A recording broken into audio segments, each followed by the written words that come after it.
Lord be with you.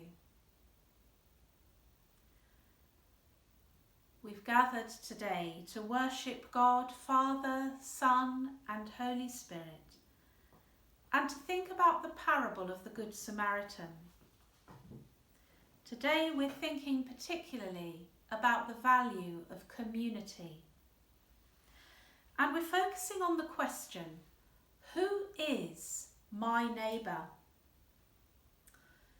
Well, we might come up with lots of different answers. Here is a picture of a person. And I've written some words on the person. I don't know if you can read them, with different ideas of who our neighbour might be. We might think of the person next door. We might think of our family or our friends. Perhaps a nurse, a talk partner, or a teacher. You probably have lots of different ideas.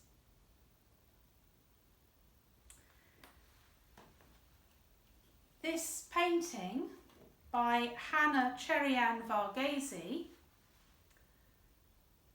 is a representation of Jesus' story about the Good Samaritan, the good neighbour.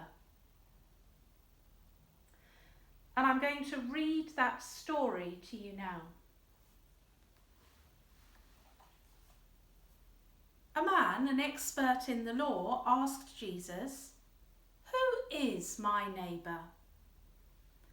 In reply, Jesus said, "A man was going down from Jerusalem to Jericho when he was attacked by robbers. They stripped him of his clothes, beat him, and went away, leaving him half dead. A priest happened to be going down the same road, and when he saw the man, he passed by on the other side. So too a Levite, when he came to the place and saw him, passed by on the other side. But a Samaritan, as he travelled, came where the man was, and when he saw him, he took pity on him. He went to him and bandaged his wounds, pouring on oil and wine. Then he put the man on his own donkey, brought him to an inn, and took care of him. The next day he took out 2 denarii and gave them to the innkeeper. 'Look after him,' he said, 'and when I return, I will reimburse you for any extra expense you may have.' Which of these 3 do you think was a neighbour to the man who fell into the hands of robbers?" The expert in the law replied, "The one who had mercy on him." Jesus told him, "Go and do likewise." So take another look at the picture by Hannah Cherian Varghese.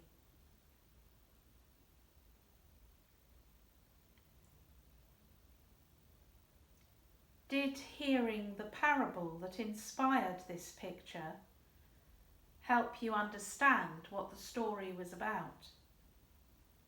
Maybe you still have questions. It was the Samaritan who bathed and bandaged the injured man.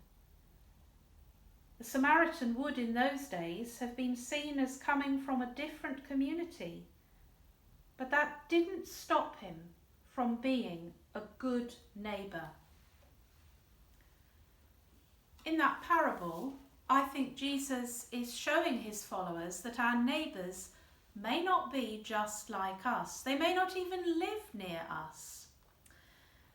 If I was with you, I'd ask you for suggestions as to who your neighbour might be. But I've thought of a few to share with you, and maybe you'll think of yours later if you want to add to this. If we love our neighbour, it might mean love your next door neighbour, or love your overseas neighbour, Love your new neighbour.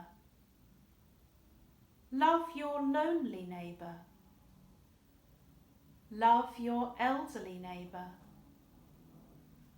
Love your irritating neighbour. Love your worried neighbour. Love your argumentative neighbour. Love your poorly neighbour. Some of those might be easy for us and some of them might be hard. Loving our irritating neighbour isn't going to be easy, and loving our argumentative neighbour might not be easy either. Loving our poorly neighbour might mean going out of our way to help them in some way. Loving our neighbour isn't always easy.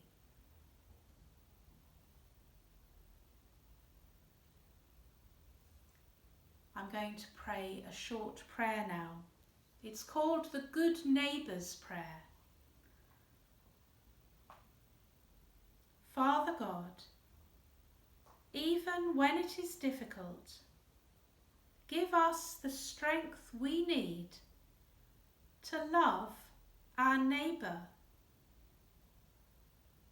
our difficult neighbour, our worried neighbour, our lonely neighbour, and in so doing, help us to follow the example of Jesus, your Son, who loved with an everlasting love and gave his life for the world. Amen.